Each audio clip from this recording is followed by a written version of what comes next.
Hey, are you taking the IELTS speaking test soon?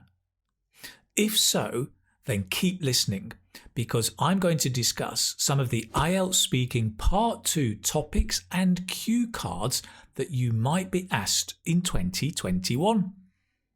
Right, interested? Come with me. Let's have a look.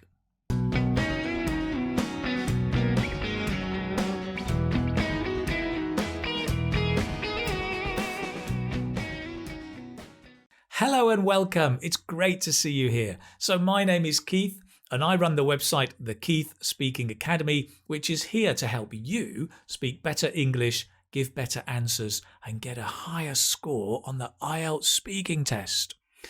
Great. So today I'm going to look at some recent IELTS speaking part 2 topics and cue cards.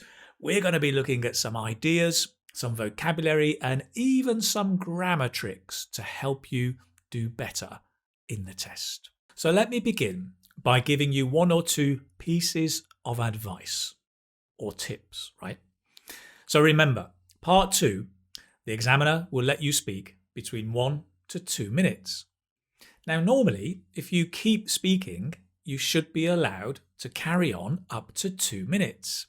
Great, unless the examiner thinks you have memorized your answer. And then they will probably cut you off early. So the first thing is do not memorize your whole answer unless you're a very good actor. And most of us are not, right? So that's the first thing. I recommend also that you try to speak for at least 1.5 minutes. If a little bit longer, that's great. If you don't worry, the examiner will ask a follow-up question. But try and speak at least 1.5 minutes. This is called the long turn. It's your chance to show off more complex language, your fluency, how you develop the topics, your pronunciation over longer phrases. So make the most of it, right? Take advantage. So try and speak 1.5 minutes. And finally, when it comes to the cue card, you have the question at the top and then you have some bullet points. You don't have to follow the bullet points, but they are very, very useful to give a structure to your talk. So I think it's quite a good idea. However, don't just read out the bullet points, right? Let's take an example, right? Here are some bullet points. You should say who this person is. So sometimes, right, the candidate may say, I'm going to talk about Barack Obama. First, who this person is. Oh, yes, he's a famous president. How you know about this person. Oh, yes, so I know him because, right? And they're just reading out the bullet points. That's not very fluent or cohesive. You want to try and use some different connectors, even simple ones, to give more coherence to your speech, right? So instead of just repeating, you could say, for example, very simply, I know about him because da da da da da da da da da da. Or as far as how I know about him, well, d, right? Stress on the how. As far as how I know about him, you could say, talking about what this person does for the second bullet point, right? Stress on the does. Talking about what this person does, well, he is a singer, right? Or as far as what this person does, he's a singer. That's great as well. What about at the end, right? Explain why you are interested. When it comes to why I'm interested in this person, well, the reason is, right? Or just keep it simple. The reason I'm interested in this person is because do. Great. So connectors can be simple, can be complex, but just try and use them to get that coherence, that glue to your talk. Lovely. Let's move on and look at our first topic.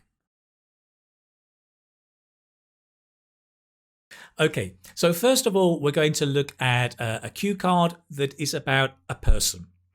Now, there are lots of cue cards about people, so you have to know how to talk about people. And remember, right, that the topic in part 3 is the same as part 2. Part 2 is about you, your experience, but part 3 is more general or abstract. But the topic is the same. So really do focus on identifying the topic and building up the language and vocabulary you need for that topic. Let's have a look at the first cue card. Describe a famous person you are interested in. So when we're looking at celebrities, who can we talk about? Well, take some examples here below. Look at these people, right? Maybe we're talking about famous singers or actors, TV personalities, maybe a writer, politician, members of the royal family, right? Sports people, even scientists can be famous people, right? Let's have a look now at the language that might be quite useful here. We often say he or she is famous for something, right? He's famous for his speed.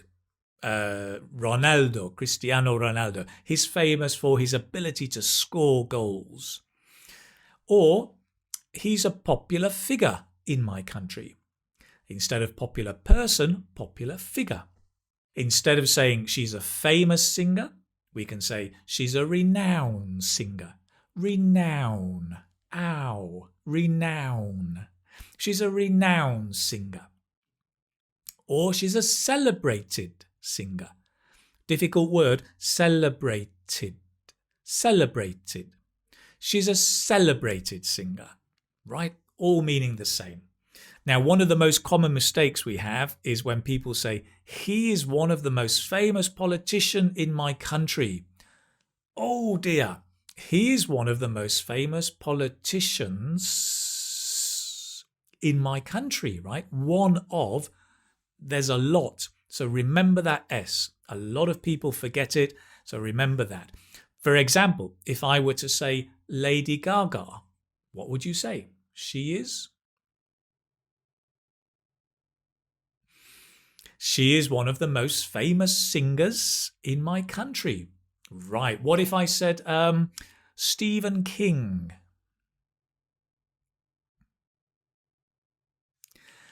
Nice. He's one of the most famous writers in the world. And Lionel Messi?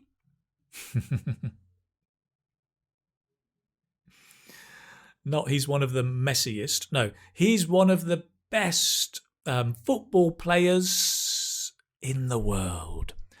Lovely. So remember that. Let's move on. When it comes to how you know them or how you know about them, notice the difference, right? When you know them, that means it's like a friend or a family member. If you know about them, then you're just aware they exist.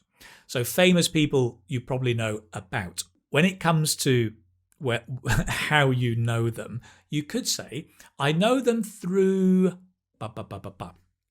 I know them through reading their books. I know them through watching their films, right? I know them through... Or my friend recommended that I watch their films, read their books. Or with recommend, my friend recommended me to read their books, watch their films. Okay, different ways to say it. Celebrities, of course, are special. They're different from other people for many reasons, apart from being famous. So some expressions here you could say is he stands out from the crowd. Stand out from the crowd. If it's he, we'll connect. He stands out. He stands out from the crowd. There's the crowd. He's over here. He's different. He's special. Or she's in a different league. She's in a different league. The league is like the football league. You've got the Premier League, the Championship League. When somebody's in a different league, it means they're in a league of their own. Wow, that's another expression. They're so good, they're in a league of their own, right? Different league, they are better than other people, right? If you want to say someone is talented, you can say she has a flair for writing books, making films. She has a flair. Flair pronounced like fair, hair. Don't know why I'm doing that because there isn't any, but you know what I mean, right? Hair, flair. She has a flair for writing books. Remember, the for becomes f with a gerund, for writing. She has a flair for writing books. Or knack. She has a knack for writing books. She has a knack for doing something, whatever it is. Great. Now, these kind of idiomatic expressions are great, right? But the key thing is you want to make your talk natural. So try and relax and be as natural as you can, even though you may want to use one or two idiomatic expressions. For this question, I might say something like this. A famous person that I'm interested in, that I would like to tell you about, is Barack Obama. So he was the president of the United States several years ago. He was famous for being the first black president of the United States, and he was a very popular figure in that country. I know him obviously because he was famous worldwide. I actually felt that I knew him better through his book, that he wrote a book before he became president, and also I know him through listening to a podcast which has been released recently, talking about his life. When it comes to what he does, it's a difficult question because when he was president, right, he governed the country, obviously. I think lately he's been spending time writing his new book. I think he still plays an active role in politics in his country. And I'm really interested in him because he has an amazing ability to communicate. He has a real knack for getting his message across to other people. And I would love to know how he developed that flair for communication, how he developed his talent for communicating ideas, convincing people and persuading people. So that's one of the reasons I think I am interested in him. Great. Okay, so let's move on and let's talk now about the topic of food. So in this cue card, have a look. We're going to be describing in particular food, and this is not people, but it's something, right? Very often we're asked to describe things, whether they're objects or experiences. Here, it's describe something you ate for the first time. Right, okay. This is an interesting question. What could it be that you ate for the first time? You could possibly talk about food you had as a child, if you remember. I don't know, the first time you had broccoli or some strange vegetable. It's probably more likely that you'll talk about food you had as an adult, right? Now, it could be maybe a different kind of cuisine or cooking. So maybe the first time you had foreign food. So if you're British, maybe for me, the first time I had Indian food or Vietnamese food or Chinese food, I can probably remember all of those times. You could talk about delicacies, right? These are special kinds of food. For example, caviar, oysters. What else have we got? Foie gras, right? All of these are delicacies. So special, you probably remember the first time you had them. Or it could even be really unusual food, right? I mean, things like, for me, horse, dog, scorpions, worms. I've eaten all of them, really, on my travels. And I probably remember the first time I ate each one. So there's different things there we could be talking about. Now, here's a simple template that you could use to start your answer, right? I remember the first time I ate it was back in 2012. I was in at the time, right? So I remember the first time I ate horse. It was back in 1992. I was in France at the time. Okay, can you see that? Nice, simple template. that you can memorize, but be a bit flexible with. And that will be quite nice as a part of your answer. When we talk about food, right? Well, I guess when you eat new food, it can be either great or horrible, right? Good or bad. Food that tastes good, we can say it's appetizing, it's heavenly, like heaven. So, that soup was heavenly, like really tasty. Mouth-watering, when your saliva comes literally, not literally, but it makes your saliva in the mouth move. It makes the water come out. It's mouth-watering. So this is normally just before you eat it, right? Oh, that pie looks mouth-watering. You can say that it melted in my mouth, especially about cakes and desserts. They're so soft that they melt in your mouth. That ice cream just melted in my mouth. If it's not good, you could say, well, it's not very inviting. That sounds like a very British, polite thing to say, right? It's not very inviting. Like it doesn't invite you to come and eat it.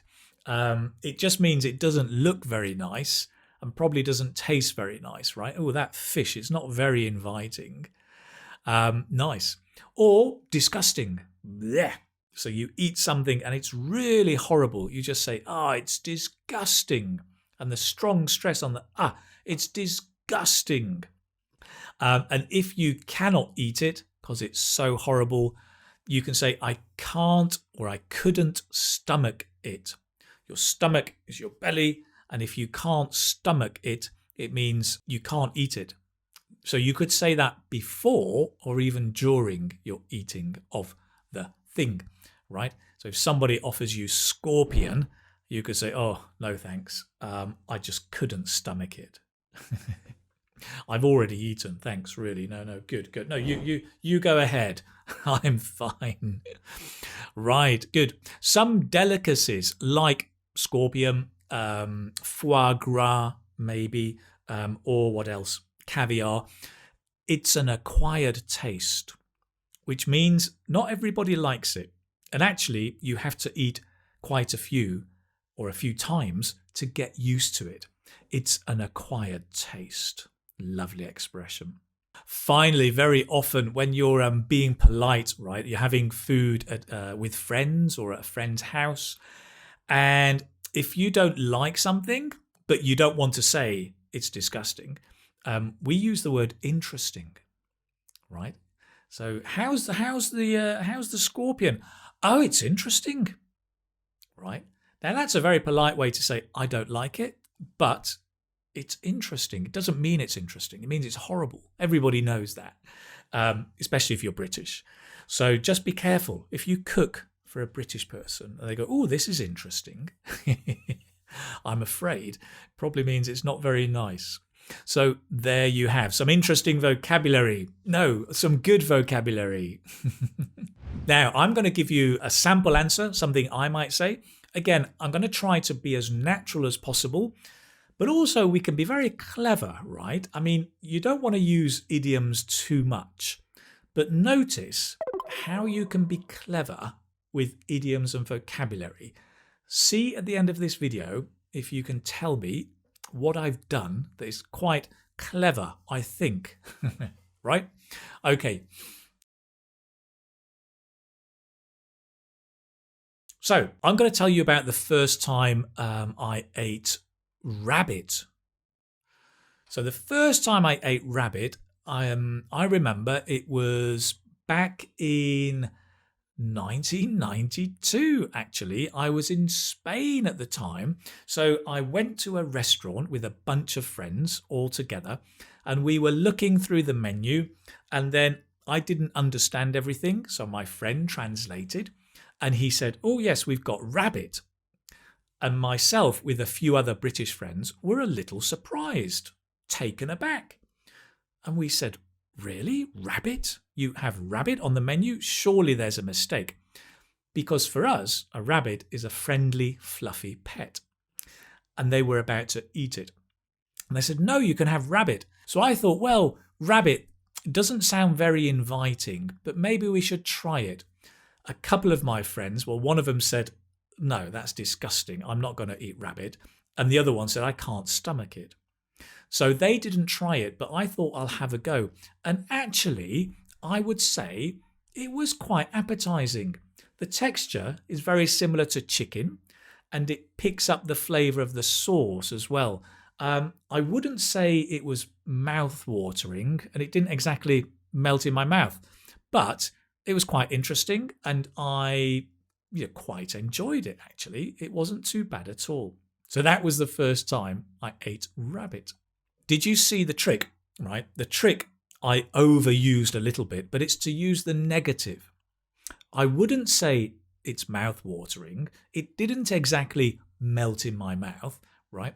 So you can use the negative to practice and show off your vocabulary. This friend couldn't stomach it. The other friend said it was disgusting, right? So it's not talking about me, but using other people and negatives. It's a crafty little trick. Use negatives and you can show off all kinds of vocabulary. All right, let's move on. Great. So let's move on and look at the next cue card here that says, describe a time you needed to use your imagination. So this kind of cue card is an event, right? Describe a time when, describe a time is an event, something happened. And here the topic is about imagination and creativity. So let's have a look first at some ideas for this cue card and then some of the language that will help you. So when do you need to use your imagination, right?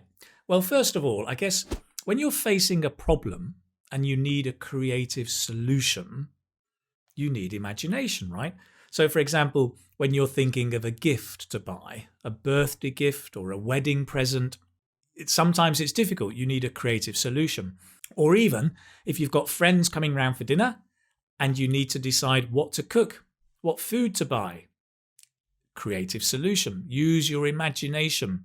Often when we ask somebody to do something they don't want to do, you need to use your imagination, have a creative solution, right? For example, if you want to ask your boss for a raise, more money, you can't just walk in and go, "Oi, I want more money, mate."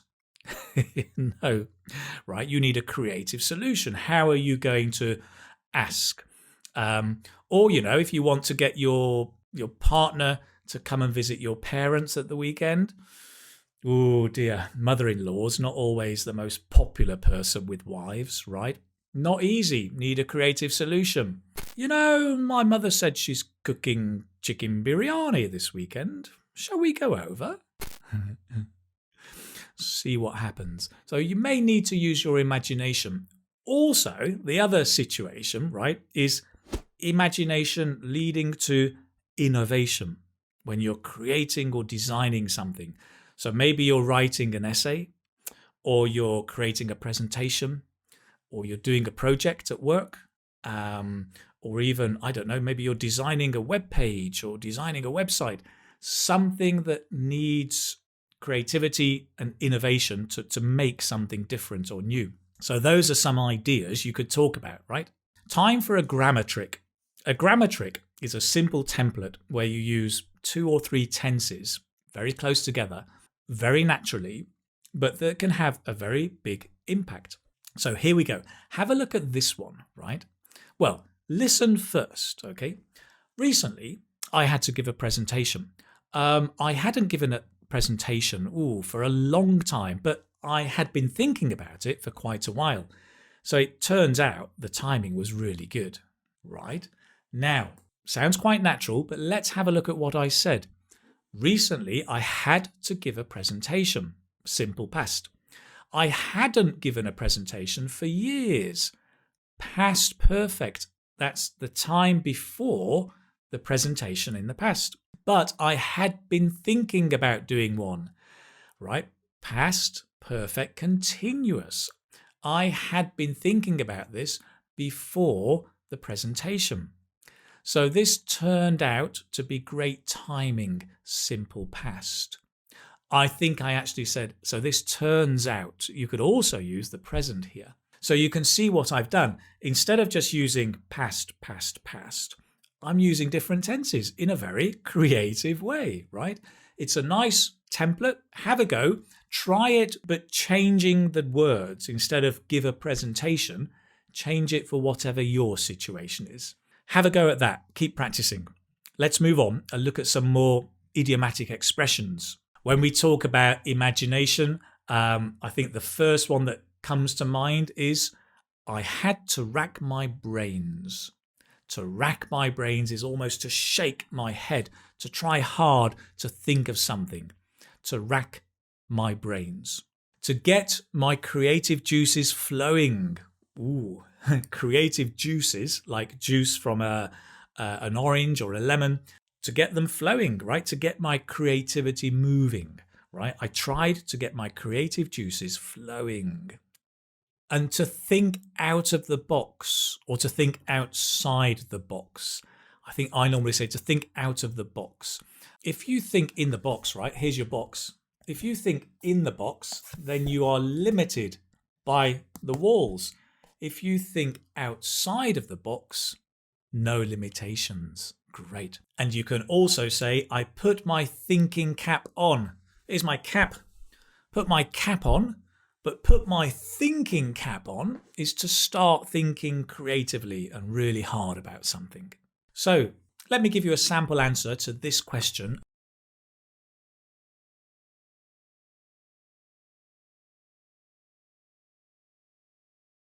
Well, recently I had to give a presentation, right? And I hadn't given a presentation for years before, but I had been thinking about doing one. So actually, it turned out to be really great timing. This was back in July this year. I think it must have been the summertime because it was so hot, I remember. Anyway, I was presenting on the topic of online learning to a group of teachers. And it was a real challenge for me because I didn't know the audience very well. So I had to think really creatively and try and get my creative juices flowing so that I could give a top-notch presentation. So I spent several days preparing and I kept getting blocked. It was hard to get an idea. And then suddenly, one day, I got a brainwave. And I decided I would give the presentation without a PowerPoint. I would just use paper and a marker, like no technology. And it was quite risky. It seems a bit strange, right? Because online learning, you imagine, has technology. Actually, it turned out really well. The teachers kind of got my message. They understood what I was going to say, what I was trying to say, that it's not all about technology. And I really enjoyed it. It was great. I was thrilled to bits with the outcome. Nice. So, my friends, this is it. Today, we've looked at cue cards for people, things, events. We've looked at a wide range of vocabulary to talk about the different topics to help you be more fluent in the IELTS speaking test. If you've liked this video, you might also like my online course, IELTS Speaking Success Get a Band 7+, where you can see more cue cards, how I give sample answers, vocabulary and idioms with a full analysis to help you build up your fluency for the test. Check it out on the link below. If you have any ideas or suggestions, please leave a comment down below. Do subscribe to YouTube and turn on the notification button to find out more upcoming videos all about IELTS speaking. As always, it's been a pleasure. Thank you very much for listening. Take care now. Bye-bye.